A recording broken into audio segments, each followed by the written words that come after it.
Hey guys, good evening. Welcome back to my channel. It's your girl Bridgie. Welcome to Vlogmas Day 5. So guys, have you subscribed? If you have not yet done so, please consider doing so. It's the red button, and if you hit on the bell sign, you get notification whenever I post a video. I am posting daily as my Gistmas, and is ongoing until Christmas. So ensure that you tune in daily so you can catch all my gist.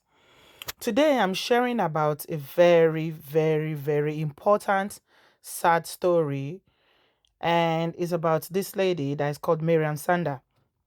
I'm going to just quickly give you, talk about the timeline of how this matter occurred, and then we'll get to the gist of the day about the verdict, the new verdict. There's been a new verdict, and I will talk about that. First of all, this is Maryam and her husband. Her name is Maryam Sanda. They are Hausa people, and the husband is it's Biliamu. It's Biliamu Bello. That's his name. And Maryam is the daughter of a lady called Memuna Aliyu, who is the Oga Patapata of Aso Savings. It was the former Oga Patapata of Aso Savings, the boss. I don't know if she's the CEO or she's the founder, but she's the Oga of Aso Savings, which is like like a mortgage bank, or what would I call it? It's not a full-fledged bank, but I don't know how to describe it. But it's a bank. And the guy, her husband that she was married to, this Biliamu Bello, was the son of a former minister. The father was a former minister, and the uncle as well was a former PDP national chairman, right? So they are both from very prominent family from northern Nigeria. What happened? They got married and they had a baby, had a daughter. And they started having issues over allegations of cheating. Now, one day in November 2017, because this matter has been ongoing since 2017, it was precisely on the 18th of November 2017 that katakata just burst in their household. What happened? Maryam said she saw a text message on Biliamu's phone. It was from a woman. And previously, they've been fighting and quarreling because she said she saw the nude picture in his photo. And because of that, they got into a very serious altercation, which eventually took Biliamu's life. She was charged to court for, the crime. Apparently, according to the friend, Biliamu's friend, who testified against her in court when they went to court, that friend, Ibrahim, said that earlier on in the day that he was there in their house, and she tried many times when they were having fights and, arguing about him having girlfriends or cheating and things like that, that she tried many times to use different things to attack him, of which, Biliamu was even, he sustained injury, and they managed to take those things from her. But the friend said that when he left and went back to his house, he later got a call to say that Biliamu was in hospital. At that time, the guy don't pay mail. So she was charged with that, but she denied it, saying that when they were fighting and when they were, arguing, that something happened. He fell, and the shisha broke, and that's how he got sustained the injuries. Anyway, Nigeria's Nigeria legal system still has the ultimate prize, which I cannot mention here. So that's what she was charged with, that she was going to pay with her own life. Now, this has been ongoing for 3 years, like I said, back and forth. They've been going to court, and she appealed because obviously she's from a, well-to-do family, so they could afford to appeal. They appealed to the appeal court, and it was the verdict that was delivered today. Now, when they appealed, there were 6 witnesses that still came forward, and they went through the evidence and everything again. And sadly, even with the appeal, she lost it. The appeal court upheld the judgment of the court, of the lower court, and said that she's still going to pay with her life for ending Biliamun's life.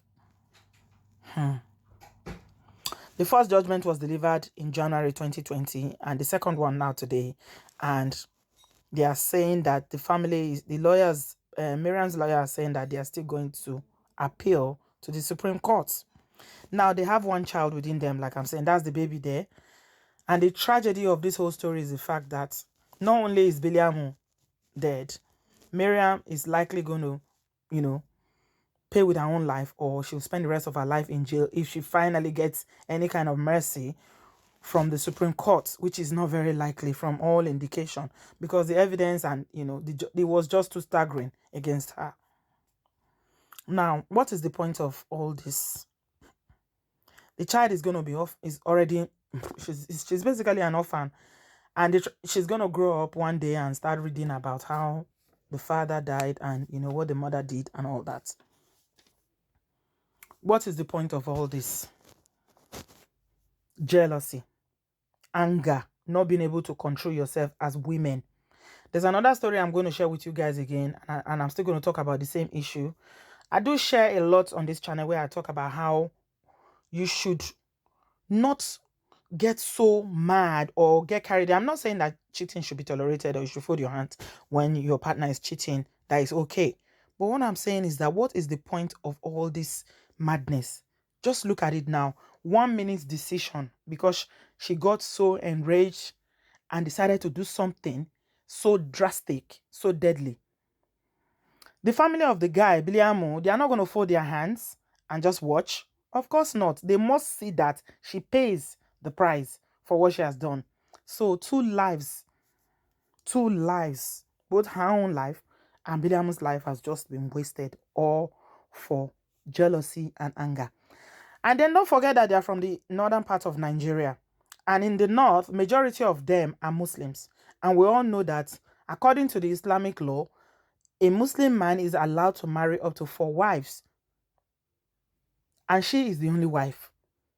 So I really don't understand where this came from. But it's just so tragic, my people. But what I wanted to, what I was reflecting on about this story is the fact that, you see, in Nigerian society, justice is not so easily obtained. It's not something that is made available for everybody. Most times, it's those who have money that are able to pursue justice. The courts are there. The Federal Ministry of Justice is there. But the average man does not necessarily get justice all the time. I'm saying this because I'm not saying that what Maryam did is right. I talk about it all the time that women, especially women, you see a lot of women all the time, they will go and beat side chick, they'll go and fight. When I condemn it here, a lot of women will come and say, why are you always justifying what they are doing? Why don't you tell the single girls to leave married men alone?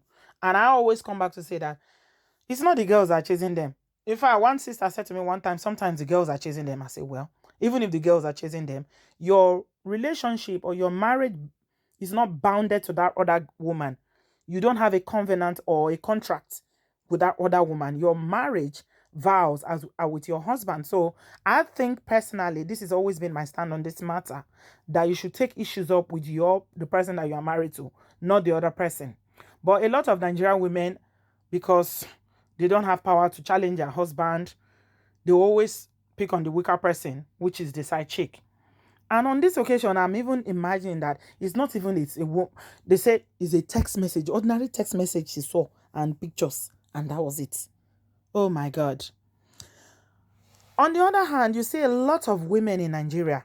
If this year alone, if I can count the number that I've seen on social media alone, is over 20 women that have seen that their lives have been ended by husbands on different circumstances for different reasons. A typical example happened not too long ago. I think this was about 2 weeks ago, when a lady called Adaeze in Lagos bought a new car.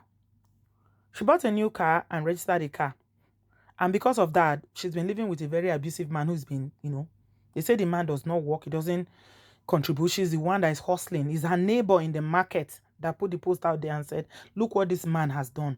So because Adaeze bought a car and put her name in the registration document of that vehicle, this man decided to beat her, and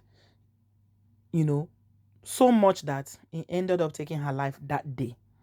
And it was the neighbor that was making the post on social media saying, "Oh, Adaeze, upon all the hustling, everything you've been through, this is how you are going to end, leaving your children over a fit of jealousy by her husband." And my point is that in such circumstances, you don't see the men. You hear about it when it happens, it goes on social media, the blogs will carry it, but that's the end. I have never seen, a follow-up where I will see that they are saying that, okay, this man that did this to this woman is being sentenced to jail today. But you see, this Biliamu and Maryam Sanda story, it's been very sensational. It's been from the beginning when this incident happened. It's always been in the newspaper. Everybody in Nigeria is interested in. Everybody is talking about it. So I'm asking, what about all the poor women that have suffered the same fate from the hands of men? What happens to them? Do they get justice? Or the incident just happens and they arrest the man? Or some of them, they don't even arrest them, they run away and nobody is going to follow up? Does it mean that if the family does not have money to follow up, that they're not going to get justice? That's just my question, though. That's my question I'm asking tonight, guys. Because if I'm not a lawyer, but I know enough to know that if an incident like that happen, it's not the family that should be spending money pursuing lawyers and getting lawyers. It's the Ministry of Justice. This will be against will be the man, like this Adeze's husband now. It will be a matter will be between the husband and the state. But you never hear about it. What happens in those cases? Do they just allow them to go scot-free? So I'm just going to end by saying that, like I said, I didn't say that what Maryam did is good. Obviously, you see she's repented, I'm sure. You can see her clutching from looking very sensational and beautiful here. At some point, I'm sure they were in love. They were happy. You can see them smiling and everything. You can see her now. She doesn't even open her head. She just covers the whole of her head completely, clutching the Quran in her hand. You can imagine from living this kind of good life to being locked up in prison. She's not given access to see her daughter. And she doesn't know her fate. It's likely that she's going to pay with her life. All for what? Women, this is a very, very good example for us to learn from. We are very, very emotional people. We react, we think with our heart most of the time instead of thinking with our head. That's why men, tend to be much more, they are more logical than us because they think things through. We will react. When we react, then we start thinking, which is not very good. So if you are one of those women that is always reacting quickly and allowing anger and, things like that to overwhelm you, learn from Maryam Sanda's experience. It is not worth it. Highest, if you can't take it anymore, the thing is too much for you, pack your bags and go. In Nigeria, that's what they do. And it's not like she's from a very poor family. You say, oh, how will she feed? Who will take care of her? Her parents are also very well to do. So I don't really know how this happened. Sometimes, there are some things that you just can't explain. It happens before even the person that did it will understand, oh, I've done this. Just imagine the trauma from both families, not only her, the family of the Belos that lost their son as well. It's not going to be easy. His parents are alive. You can imagine the pain. All for what? It could have been avoided. Women, I beg, make we dey learn. Learn to control yourself. Walk away. Just walk away. Don't allow your emotions to take hold of you and push you to do things that you will regret. Because I'm telling you that this Maryam now, she's regretting every day. She's wishing that this thing is a dream, that it never happened. God, she'll be praying to God, Allah, every day. Please rewind those 3 years and take me back to that day in November. Take me back to November 17th and let me redo and make amends to what happened that day in 2017. It's so sad, but it is avoidable. So I'm just going to leave you here today. Ladies that you are listening, please, make una advice on yourself. Brothers that are listening, please do not push your women to lose their mind, to begin to behave like people that are, have no sense, people that are insane, because they call it temporary insanity. When there's something that happens, a situation that will happen, that you will just you lose your brain, lose your sense, and you will not know what you're doing until it is too late. Do not push your wives and your girlfriends, your partners, whatever, to do things like that. It is just not okay, because at the end of the day, everybody will hurt. Trust me.